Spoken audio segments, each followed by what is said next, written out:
Good morning, everybody, and welcome to sunny Lithgow. Other than the fact that it's not sunny, it's actually raining out there, and I'm about to have a greyhound try and walk past a tripod.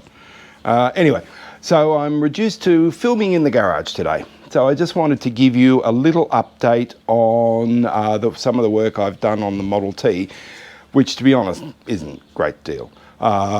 In fact, I took it out on Saturday with my non-relative and quite often glamorous assistant, John Hunter, and we went out to a local little village and had lunch. And that's the first time the car had been out in exactly 6 months, to the day and in fact to the hour, which was a bit depressing. Anyway, so the last job I did on this was actually on the front hood bow. Now, for our American friends, our hood is the top. So I may call it the top, I might call it the hood. Either way, it's this bit up here. So that's the top. So the problem I had with this is that the car was restored in the 1970s. And in fact, a friend of mine who put me onto this car nearly 7 years ago knew the people that restored it, and in fact told me how they steam bent that front hood bow. Now, just to give you a bit of an idea, I've got part of the old one. So that's the side, and this is the front, and that's what was left. Between that much of it, there was just nothing left. So when I bought it, it had already collapsed. I managed to get it going a little bit longer by putting a steel plate across, but eventually I had to do it. Anyway, had to replace it.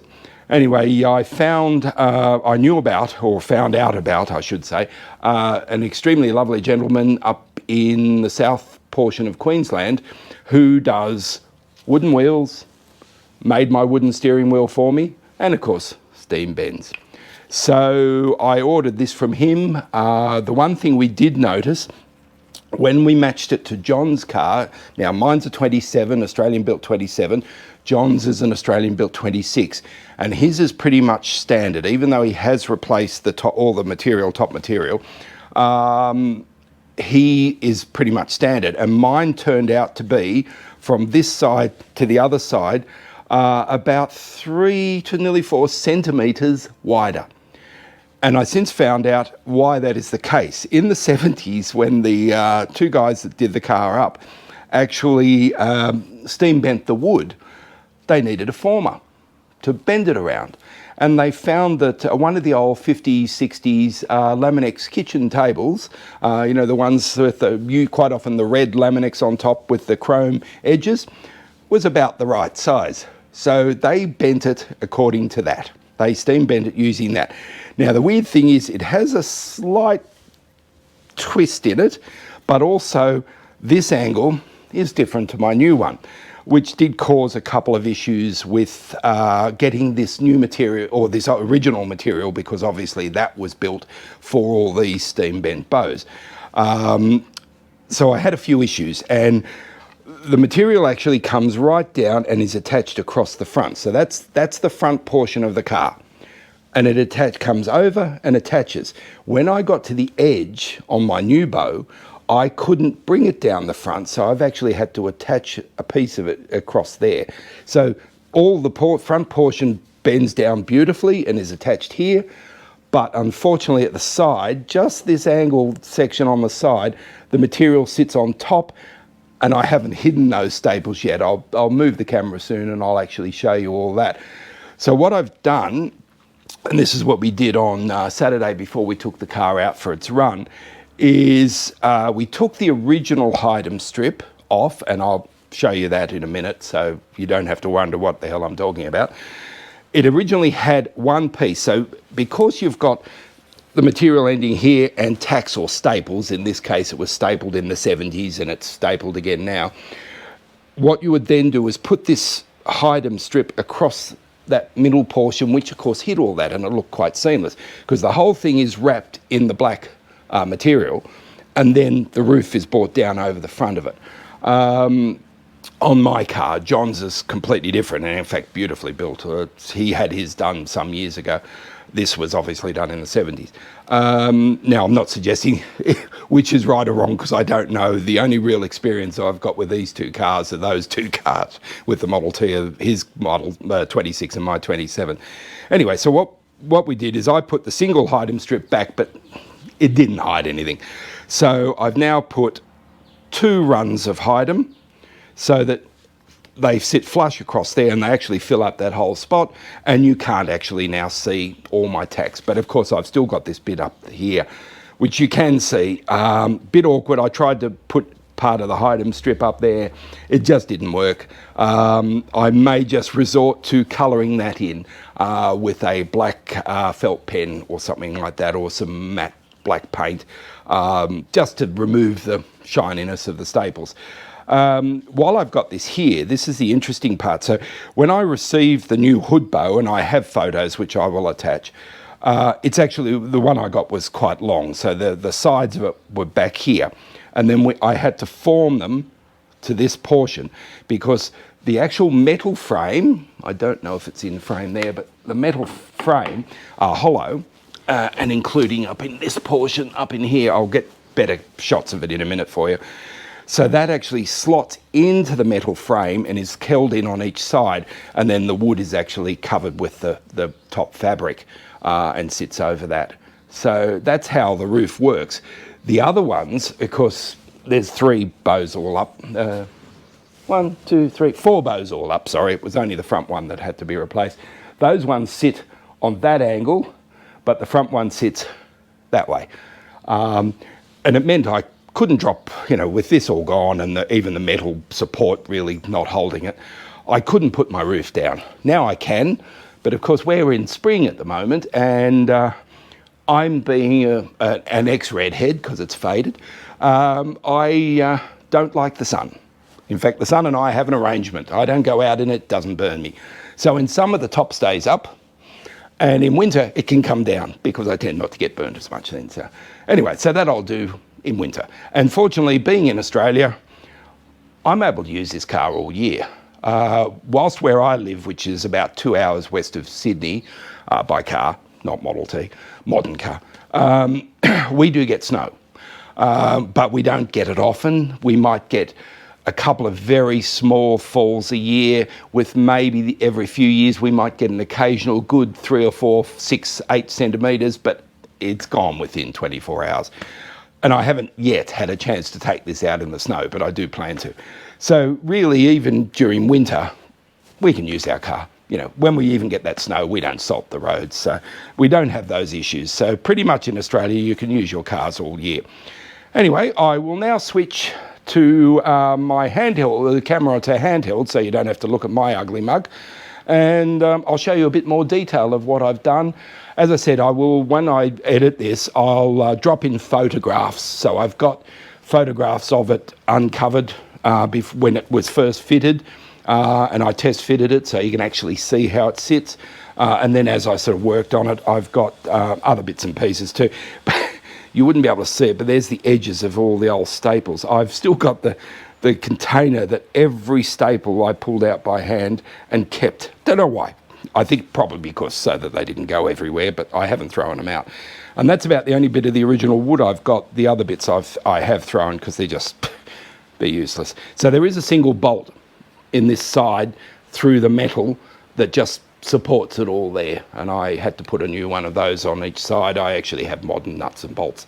They used to be the old, if I put the coach bolt in there, I think I did. Can't remember now. Has been a couple of months since I did it. Anyway, we'll switch to handheld and we'll go around the car a bit more. Hopefully there is sufficient light in here. These cameras are pretty damn good, that you'll be able to see things. If not, I will add a bit of light to it, and hopefully I can show you some more. Anyway, we'll end this bit and I'll seamlessly jump to the other side of the camera. Okay everybody, we're back again, and now I'm on the other side of the camera. Anyway, so here's my little girl, and there is my rather large greyhound. He likes to be in the kitchen, in the garage with me, and he's just sitting behind the car. Anyway, okay, so my top, my hood. By the way, Americans, that's a hood. That bit there, over the engine. Sorry, yes, that's your hood. Dear, oh dear, here I'm trying to make a joke and I get it wrong. That's our bonnet, your hood. That's our hood, your top.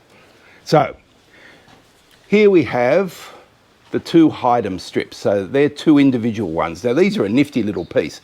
They're actually just a piece of material with a bit of, what do you call that? Oh dear. They used to use it between panel gaps on cars too.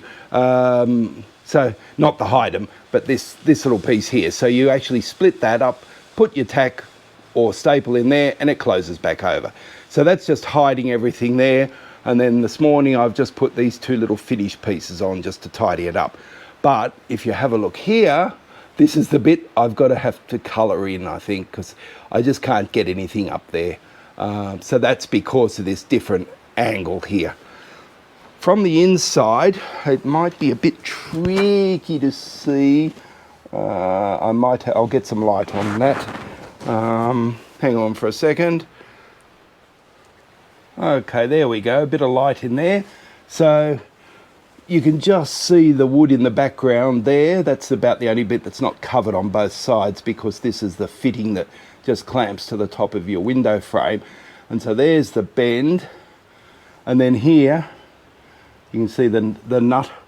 So it shouldn't be a nut like that. They used to be a rivet, but anyway. And so this is the hollow portion that tapered pit I had to match to fit in there. So the wood actually goes down through in here and is just held by that bolt.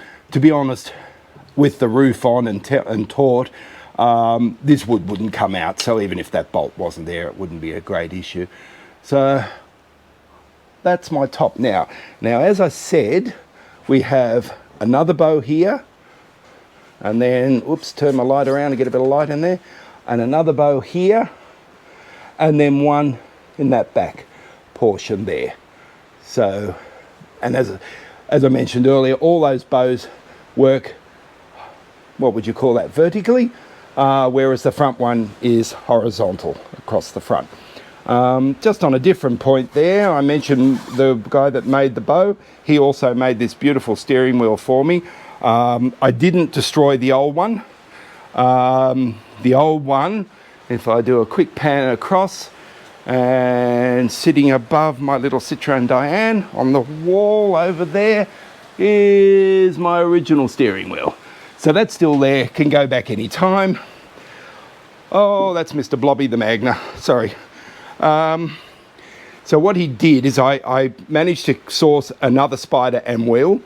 I took the wheel off. They're only held on by 4 screws, one on each of the Spider points. And Keith up in South Queensland made this for me. Beautiful piece of work. When it came back, he'd primed the Spider, but I had to paint it. And he just put one coat of an Estopol on this. I actually then sanded that back, and this just has a beeswax coating on it, so I can just apply beeswax. And I don't mind, it gets a little bit dirty. It's I don't want it to be pristine. But when I received it back, I thought, oh, that's all right, I'll just take the 4 screws out and I'll paint the Spider. Now, I don't know if I'll get a good shot here, because it's a bit crowded in this poor garage of mine, and I've got that light on the wrong side now. But what he did is each of these screws, he's got them so the slotted head all line up around the wheel. And I thought, well, if I take those screws out, I am never, ever going to get them back in the right place. Even if I put them in the same place, it's just not going to work. So I very carefully masked the whole thing up and sprayed the Spider, and then unwrapped the wheel and put my coating on that. So this is the front of my little Model T. Now, as I said, it's a 27. You know, I've done other videos of it. I'm not going to do too much on this. The only difference is I've got the black radiator surround. Brand new radiator in that. Old one's up on the roof because I don't throw anything out. Anyway, so what else do we need to talk about with this top? Yes, one of the things we noticed, and this is when we found out that my top was actually wider, is that when we compared John's to these stays, I've got spaces in here. And that's basically how much wider. That pivot would normally sit right back here. So yeah, as I said, but I think we found it about 4 centimetres wider. So I think that hood bow was made to about 133 centimetres from that side to the opposite side. And John's came in at about 128.5, 129 centimetres. Now, I'm sorry, guys, I can work in Imperial. I grew up with Imperial, but I tend to work one or the other and don't convert between them. So it's up to you guys to convert between it if you need to know how many feet, inches, or whatever that is. Chains, rods, poles, or perches for that matter. Couple of other little things while I'm here, and I've got a bit of light on it. This is the standard dash for the 2627. In fact, I think it'll look pretty much close to anyone from around the world, other than the fact the steering wheel's on the other side. Speedo was a common one in Australian ones. Mine, if you can see that, shows it's doing about 7 miles an hour standing still, which is pretty good. The reason that is it's actually not connected to anything. That's it there. Oh dear. See, now we're stationary. That's good. It's actually not connected to anything, and I don't have the rest of the gear. That's how I got the car, so I just leave it like that. And while we're in, what else do we need to look at here? I don't think there's much more. I might leave it there, and what I'll do is when I edit this, I will hopefully get photos of the work I did while I was doing it, and put a bit more detail in that way. Anyway, we'll leave it there. Thanks, guys.